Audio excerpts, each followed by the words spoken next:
Every night, a small puppy curled up outside the doors of the town hospital, braving the cold and darkness. No one knew why he stayed, watching the entrance as if waiting for someone. When Dr. Thomas Walker finally took notice, his discovery brought him to tears. What could have driven such unwavering loyalty and quiet sorrow in this tiny creature? It was a bitter winter evening, and the golden glow of the hospital lights reflected off the icy pavement. Patients and visitors hurried in and out, bundled in coats and scarves. But amidst the bustling scene stood a small figure, a scruffy puppy with matted fur and tired eyes. He lay curled up near the revolving doors, shivering but unmoving, his gaze locked onto the entrance. Dr. Thomas Walker, a senior pediatrician known for his strict professionalism, noticed the pup for the first time as he exited the hospital that night. He stopped in his tracks, frowning. "What's he doing here?" he muttered, tightening his scarf against the cold. A nurse passing by overheard him. "He's been here every night for weeks, Dr. Walker. Poor thing must be waiting for someone inside." Someone inside? Thomas glanced back at the hospital, his mind briefly shifting from his routine worries. The dog's eyes seemed to tell a story, one of loss, of longing. But for whom? The next evening, as Thomas left the hospital, the puppy was there again. Snowflakes clung to his fur, yet he remained still, his focus unshaken.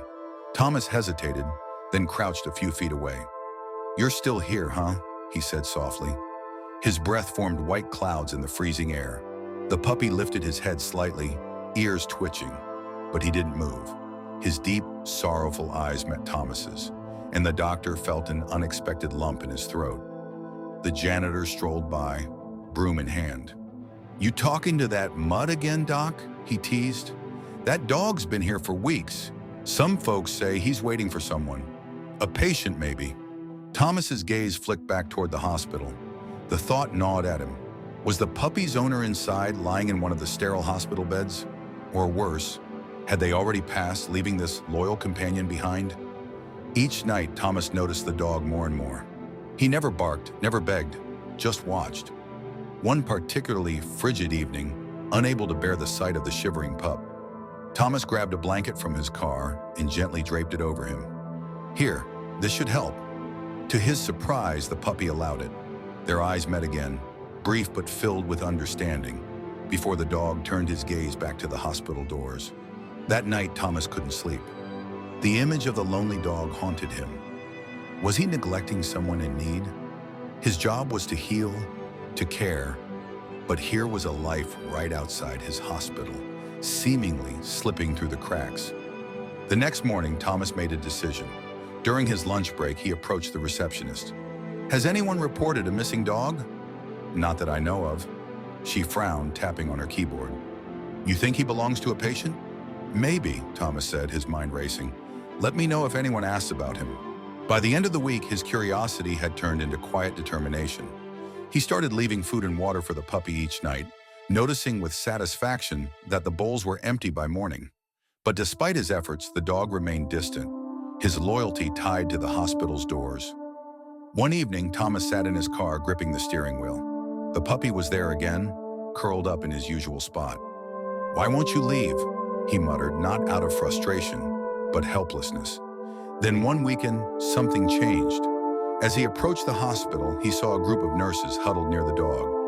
One of them, a kind-hearted woman named Sarah, was gently stroking his head.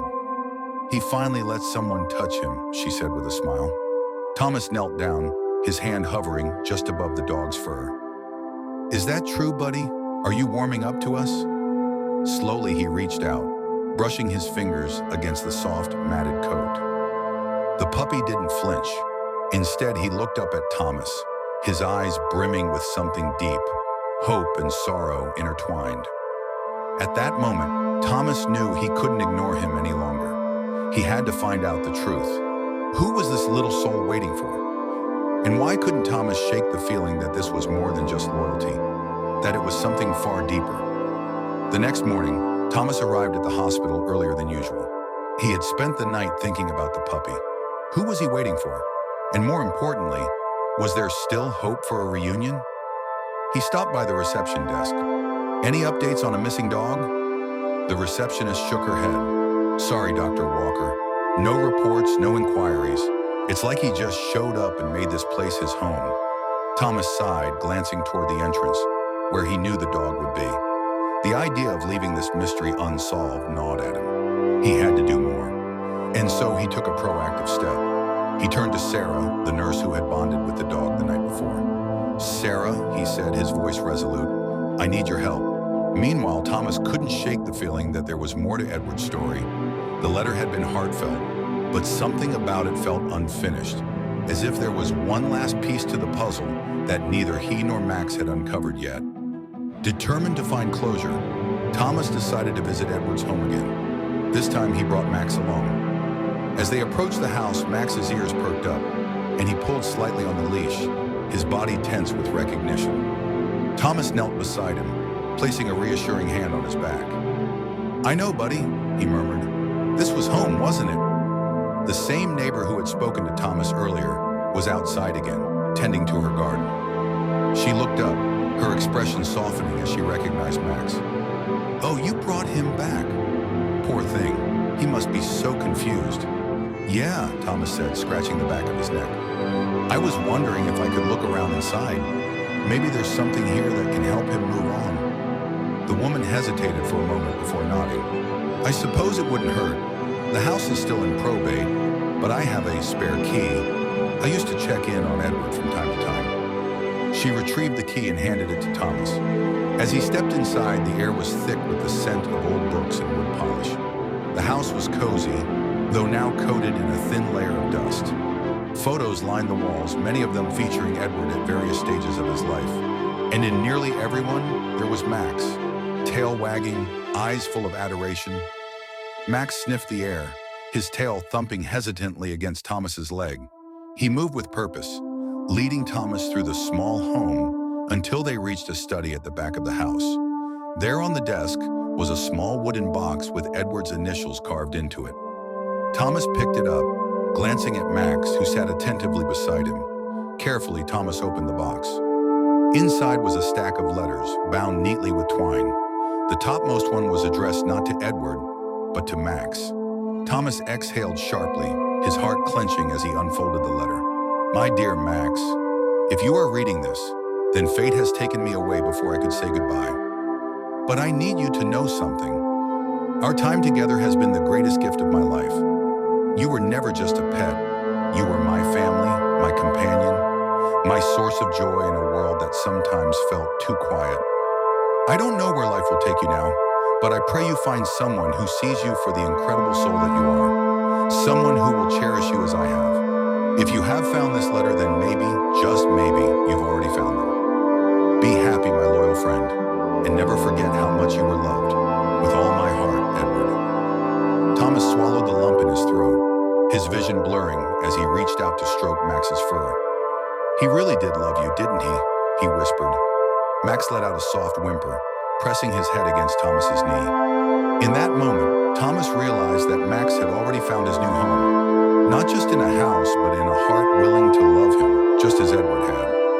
That evening back at Thomas's home, he framed Edward's letter and placed it in the living room, where Max could always see it. You're not just some lost dog anymore, Max, he said softly. You're family now. Max wagged his tail and curled up beside Thomas, as if he already knew. And for the first time in a long while, Thomas felt whole. Legacy into reality wouldn't be easy.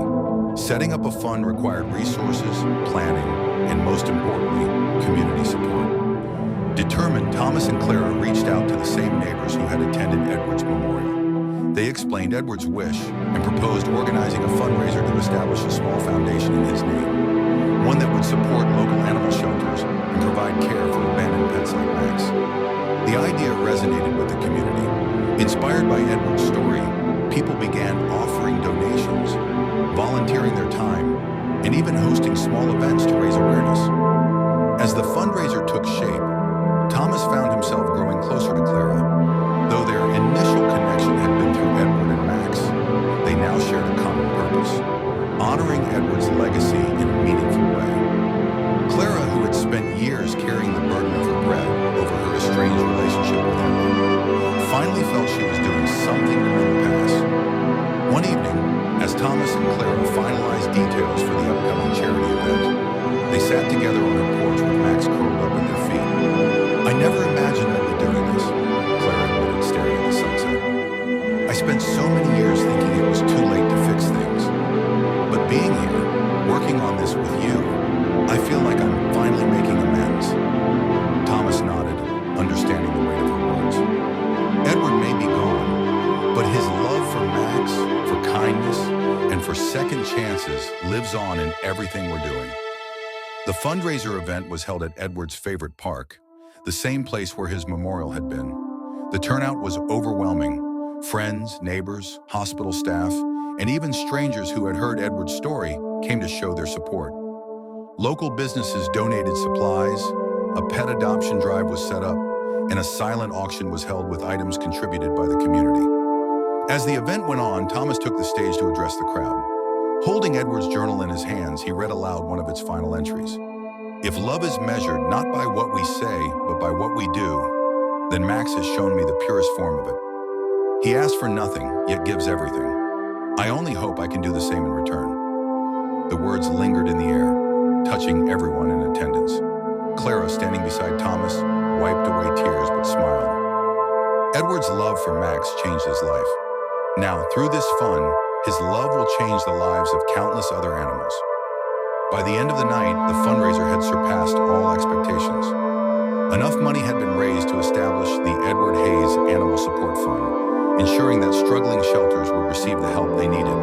But more than that, something deeper had been restored. Edward's memory had not been lost. His story had brought people together, mended broken bonds, and given Max not just a new home, but a legacy to be part of. As Thomas and Clara stood together watching the last of the attendees leave, Max wagged his tail and nuzzled against Thomas's leg. "Looks like he's finally at peace," Clara observed. Thomas nodded, feeling the same. "And so are we." Back home that night, Thomas once again placed Edward's letter on the mantel. But now beside it sat a framed picture from the fundraiser, a snapshot of a community united, of second chances embraced, and of a little dog whose loyalty had changed everything. Edward may have been gone, but his love and kindness lived on. And as long as Max was by his side, Thomas knew he would carry that legacy forward, one step at a time. As Thomas and Clara committed to bringing Edward's dream of a mobile veterinary clinic to life, they knew the road ahead would not be easy. The fabricated claim on Max's ownership loomed over them, casting a shadow on their efforts. Determined to clear any doubts, Thomas reached out to the rescue organization listed in Max's adoption papers. The shelter director, a kind woman named Martha, remembered Edward vividly. "I remember the day Edward adopted Max," Martha said over the phone. "He was so sure Max was the one. He filled out all the paperwork meticulously, even asking about follow-ups and health checks." Thomas requested official documentation from the shelter to reinforce their case. A few days later, an envelope arrived with certified copies of Max's adoption records and a handwritten note from Edward, which had been left in the shelter's files. "If anything ever happens to me, make sure Max finds someone who loves him as much as I do," Edward had written. Holding the note, Thomas felt a lump rise in his throat. This was more than just a legal claim. This was Edward's final wish. Meanwhile, Clara continued working tirelessly on the logistics of the mobile clinic. She reached out to veterinary suppliers, secured a list of potential locations in underserved areas, and started discussions with local vets willing to volunteer their time. The more she worked, the more she felt a sense of healing. The weight of regret that had burdened her for so long was lifting, replaced by a sense of purpose. Despite their progress, tensions between them still flared. One evening, as they reviewed their plans, Clara hesitated before speaking. "Thomas, I've been thinking maybe we should reconsider the campaign. Even if Max isn't the face of it, we could still use their resources." Thomas shook his head. "They don't care about Edward's story, Clara. They just want a marketable narrative. We're doing this for the right reasons." Clara sighed, frustrated but understanding. "I just want to make sure we're not letting pride get in the way of something that could help more animals." Before they could continue the discussion, a knock at the door startled them. Thomas opened it to find a man standing outside, a rugged figure with piercing eyes and a leather jacket. "I hear you have my dog," the man said coldly. Thomas stiffened. "Excuse me?" "The dog, Max," the man repeated. "I had him first. I want him back." Clara stepped forward, her voice firm. "And who exactly are you?" The man smirked. "Name's Richard. Max was mine before some shelter took him. I never signed him over. I just lost track of him. Now that he's famous, seems only fair I get what's mine." Thomas felt anger surge through him. Max isn't some prize to be claimed. He's family, and we have legal records proving Edward adopted him. Richard's smirk faded. "We'll see about that." With that, he turned and walked away, but the encounter left a lingering sense of unease. Clara exhaled sharply. "This isn't over." They reported the incident to the authorities, ensuring Max's safety remained their top priority. Security measures at the shelter were increased, and they took turns staying with Max at night. The dog, sensing their concern, stayed close to Thomas, his usual playful energy tempered by the tension in the air. Days later, another storm loomed. Gerald Parker's agency had moved forward with their alternative campaign. A flashy commercial aired, featuring a different dog with a fabricated backstory eerily similar to Max's real one. The public response was immediate. Some were moved, but others questioned the authenticity of the narrative. Clara and Thomas watched in dismay as social media debates erupted. "This is exactly what we were afraid of," Clara muttered. "They turned it into a spectacle." Thomas nodded grimly. "That's why we need to make Edward's vision a reality. The mobile clinic has to succeed." Pushing past the noise, they poured their energy into finalizing the clinic's launch. With the first route planned and a volunteer team assembled, they unveiled their initiative in a heartfelt press release, highlighting Edward's passion and the mission to serve pets and owners in need. The community rallied behind them. Donations surged and volunteers signed up in droves. More importantly, people connected with Edward's authentic story, not the manufactured one splashed across television screens. On the clinic's launch day, Max rode beside Thomas in the van, his tail wagging as if he knew his journey was far from over. As they pulled up to the first site, a small town with no veterinary services, people and their pets were already waiting. Clara squeezed Thomas's hand. Edward would be proud. Thomas nodded, a sense of peace settling over him. Yeah, he would. As Max jumped down, greeting the first family in line with excited barks, Thomas realized something. Edward's legacy wasn't just about the fun, the shelter, or even the clinic. It was about the love that had connected them all. A love that, through Max, continued to bring healing and hope to everyone it touched. The veterinary clinic reignited their passion for their mission, but the challenges ahead loomed larger than ever. Despite uncovering Max's adoption papers, the fabricated claim against his ownership gained attention online. Spurred by the widespread publicity of his story, anonymous commentators questioned their integrity, with some even accusing them of exploiting Max for financial gain. To combat the negativity, Thomas and Clara decided to share Edward's story in its entirety. His love for animals, his vision for underserved communities, and how Max had been a symbol of hope for him during his darkest times. They planned a heartfelt event at the shelter, inviting local supporters, former colleagues of Edward, and even the media. It was a chance to reclaim the narrative. On the day of the event, the shelter buzzed with activity. Volunteers arranged photographs of Edward and Max, showcasing their shared journey, while Clara finalized the presentation. Max seemed to sense the importance of the occasion, staying close to Thomas and greeting every visitor with his gentle presence. As the guests gathered, Thomas stood in front of a screen displaying a slideshow of Edward's life. Taking a deep breath, he began. Edward wasn't just a dog lover, he was a dreamer. He believed in creating a world where every animal had a chance to heal, and every person could find solace in their companionship. Max was a cornerstone of that dream. The audience listened intently as Thomas recounted Edward's aspirations for the mobile clinic and how Max had inspired him. Clara added, "This isn't just about one dog. It's about the connection we share with animals and the transformative power they bring to our lives." Edward wanted that connection to reach everyone, especially those who needed it most. By the end of the event, the room was filled with applause and renewed support. Donations poured in, and local businesses pledged resources for the mobile clinic. It was a turning point, but not everyone in the crowd was there to cheer. As the event wrapped up, a woman approached Thomas and Clara with a guarded expression, introducing herself as Samantha. She claimed to be part of the family who had originally fostered Max before Edward adopted him. Her presence was unexpected, and her words carried an edge of resentment. "I'm not here to cause trouble," Samantha began, "but I need you to understand that Max wasn't always yours. My parents cared for him first. They loved him, and when circumstances forced us to give him up, it broke our hearts." Thomas studied her carefully. There was no malice in her tone, but her words added a layer of complexity to the story. "I'm sorry for what you went through," he said sincerely, "but Edward adopted Max legally, and they shared a bond that was unbreakable." Samantha nodded, her eyes softening. "I've seen how much Max means to you. I just wanted you to know where he came from.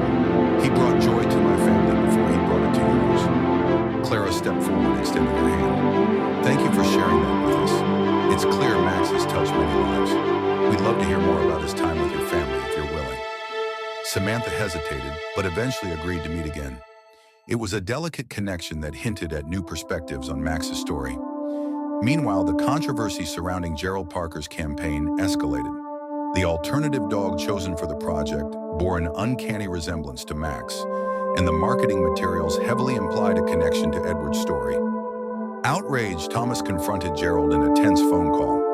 "You're misleading people," Thomas said, his voice firm. "This isn't about awareness anymore. It's about profit." Gerald's response was dismissive. "The public loves a good story. If you're not willing to play ball, don't blame me for finding someone who will." The call left Thomas fuming, but it also strengthened his resolve. He and Clara focused their energy on the mobile clinic, determined to build something authentic that honored Edward's legacy. In the weeks that followed, Samantha became a surprising ally. She shared old photos of Max as a puppy, along with anecdotes about his early life. These stories painted a fuller picture of Max's journey, one that bridged two families united by their love for him. Samantha's involvement also brought unexpected insights into Edward's character. "He visited us after the adoption," she revealed one evening. "He wanted to make sure we were okay with the transition. He even sent updates about Max for years." Edward had a way of making people feel seen. Thomas and Clara were moved by this revelation. It deepened their understanding of Edward's kindness and inspired them to incorporate a similar ethos into the mobile clinic, offering not just care for animals but emotional support for the people connected to them. As the mobile clinic plans progressed, unexpected partnerships emerged. A local veterinary college offered to provide interns, while a logistics company donated a van for the clinic's use. The community's involvement became a testament to Edward's enduring influence. However, the fabricated ownership claim resurfaced in the form of legal threats. An anonymous party filed a petition alleging that Max's adoption had procedural irregularities. Though Thomas and Clara knew the claim was baseless, the legal process threatened to stall their progress. Faced with this new challenge, Thomas reached out to Samantha for advice. Her connections within the local animal welfare community proved invaluable. "Let me help," she offered. "Max deserves to stay where he belongs." Her involvement marked a shift in their relationship, transforming an initial tension into a partnership rooted in mutual respect for Max's legacy. The challenges, alliances, and emotional bonds formed during this period set the stage for a critical turning point. The fabricated claims in Gerald's exploitative campaign were no longer just obstacles. They became catalysts for Thomas and Clara to solidify their vision for the mobile clinic and defend Edward's dream with renewed vigor. Thomas and Clara sprang into action, rallying their team and preparing the mobile clinic for its most critical mission yet. Volunteers loaded crates of supplies and medical equipment, while Clara coordinated with local authorities to ensure access to the evacuation zone. As they approached the area, the scene was chaotic. Floodwaters surged through the streets, and frightened animals huddled on rooftops and in abandoned buildings. Thomas guided the team, his voice calm but firm. "We split into groups. Safety first. No risks we can't handle." The rescue mission was harrowing. Clara waded through waist-deep water to coax a terrified dog out of a submerged yard. Samantha and another volunteer climbed onto a roof to reach a stranded cat. Max, sensing the emergency, seemed to become an active participant, barking encouragement to the animals they saved. But the operation wasn't without its dangers. At one point, Thomas found himself on unstable ground, the rushing water threatening to sweep him away. As he struggled to maintain his footing, Max appeared beside him, his steady presence giving Thomas the focus he needed to regain balance and save a frightened puppy. By dawn, the team had rescued dozens of animals. Exhausted but exhilarated, they returned to the shelter, where the mobile clinic sprang into action. Injured and frightened animals were treated, fed, and comforted. The sight of Max gently licking a kitten's wounds became a symbol of hope amid the chaos. News of the rescue spread rapidly, garnering widespread attention. Local reporters flocked to the shelter, capturing images of the rescued animals and the tireless efforts of the team. Thomas and Clara were interviewed, their words highlighting both the urgency of the crisis and the dedication of their mission. "This is why we do what we do," Clara told a reporter, her voice thick with emotion. "Every life matters, and we'll always be here to protect and care for those who can't protect themselves." The rescue operation not only solidified the shelter's reputation, but also galvanized the community. Donations poured in, volunteers signed up in record numbers, and the mobile clinic's schedule was booked for months. Even policymakers who had once opposed their work publicly praised the shelter's efforts. Amid the triumph, Gerald Parker made one last desperate move. He filed a frivolous lawsuit against the shelter, claiming that the mobile clinic had endangered public safety during the rescue mission. His accusations, however, fell flat. The overwhelming evidence of the clinic's positive impact left him isolated, his reputation irreparably damaged. In a dramatic court hearing, Thomas and Clara presented testimony from rescued pet owners, local authorities, and medical professionals who had witnessed the clinic's effectiveness firsthand. Gerald's case was dismissed within hours, and he was ordered to pay the shelter's legal fees. The verdict marked the final nail in the coffin for Gerald's schemes.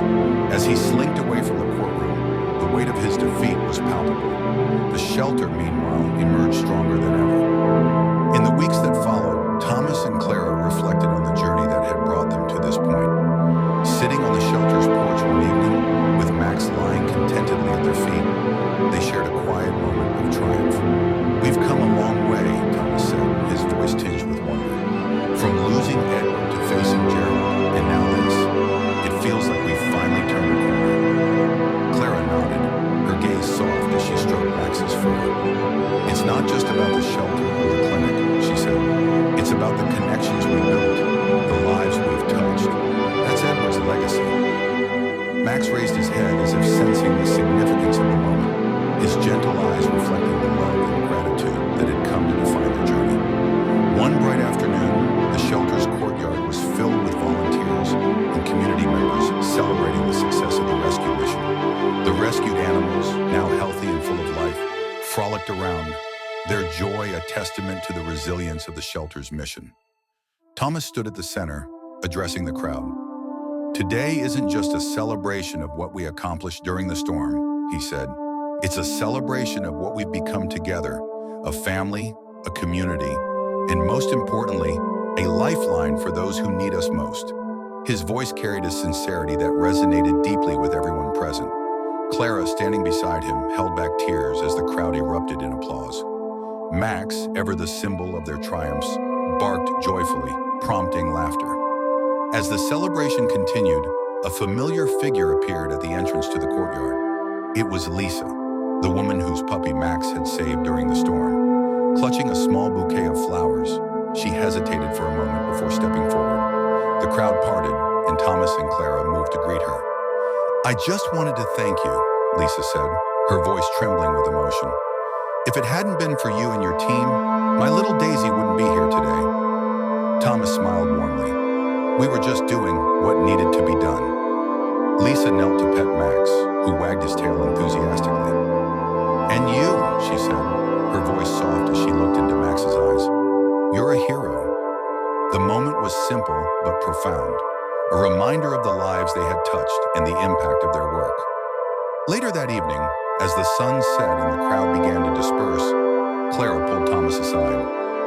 "There's something I've been meaning to show you," she said, her tone carrying a hint of mystery. She led him to the mobile clinic, now parked at the edge of the courtyard. Inside, the space had been transformed. Photos of rescued animals lined the walls alongside thank you notes from their owners. At the center of it all was a framed picture of Edward, his gentle smile a reminder of the vision that had started it all. "This is our tribute to him," Clara explained, her voice thick with emotion. "Everything we've built, everything we've overcome, it's all because of his dream." Thomas stared at the display, his heart swelling with a mix of pride and sorrow. "He'd be proud," he said, his voice barely above a whisper. As they stepped out of the clinic, a commotion at the shelter's gate drew their attention. A group of children, accompanied by a teacher, approached carrying handmade signs that read, "Thank you," and "Heroes of the Storm." They presented Thomas and Clara with a large banner signed with heartfelt messages of thanks and adorned with drawings of animals. One little boy stepped forward, holding out a drawing of Max. "He's my favorite hero," the boy said shyly, looking up at Thomas. Thomas knelt to take the drawing, his eyes glistening. "He's my favorite too," he said, patting Max's head. As the night fell and the shelter grew quiet, Thomas and Clara sat on the porch with Max between them, their thoughts turning to the future. "We've come full circle," Clara said, her voice thoughtful, "from nearly losing everything to building something stronger than we ever imagined." Thomas nodded, his gaze fixed on the horizon. "And it's just the beginning. There's so much more we can do, so many more lives we can save." Max rested his head on Clara's lap, his presence a silent affirmation of their journey. In his eyes, they saw the spirit of resilience and hope that had carried them through every challenge. As they reflected on the day, a message came through on Clara's phone. It was from a national animal welfare organization, inviting the shelter to join a collaborative initiative aimed at expanding resources for underserved communities. Clara's eyes widened as she read the details. "Thomas," she said, her voice tinged with excitement, "this could be the opportunity we've been waiting for." Thomas took the phone, scanning the message. A smile spread across his face. "It's perfect," he said. "Edward's dream is about to reach even further."